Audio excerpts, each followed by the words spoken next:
Stevia replaces chemical sweeteners. Pineapple sage fights inflammation. Chamomile calms your mind. Lemon balm boosts your immune system.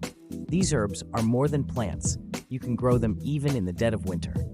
Stevia, sweet, zero-calorie leaves right at home. To grow stevia in winter, start with a pot indoors near a sunny south-facing window. Use a well-draining potting mix and water sparingly. Stevia doesn't like wet roots. Keep temperatures between 60 and 70 degrees Fahrenheit and supplement light with a grow lamp if needed. Pineapple sage, incredible for teas and remedies. This herb thrives indoors when placed in a warm, sunny spot. Use a large container with drainage holes and a soil mix rich in organic matter. Pineapple sage prefers 12 to 16 hours of light, so adding a grow light is essential during short winter days. Chamomile, the herb for peaceful nights. Start chamomile indoors by scattering seeds lightly on the surface of moist potting soil.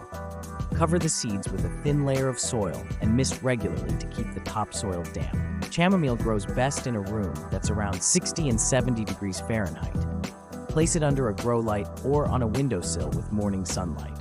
Lemon balm, a natural stress reliever. This herb is incredibly hardy and grows well indoors in winter.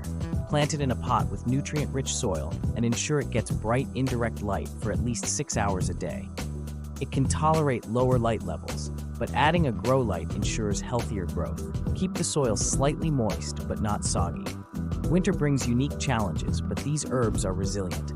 Position pots away from cold drafts and consider placing them on trays with pebbles and water to increase humidity around the plants. With just a little care, you'll have fresh, homegrown herbs all season long. Fresh herbs grown by you. Save money, improve health, build independence in uncertain times. If this video inspired you, like, subscribe, and share your herb growing success in the comments. Let's grow stronger together.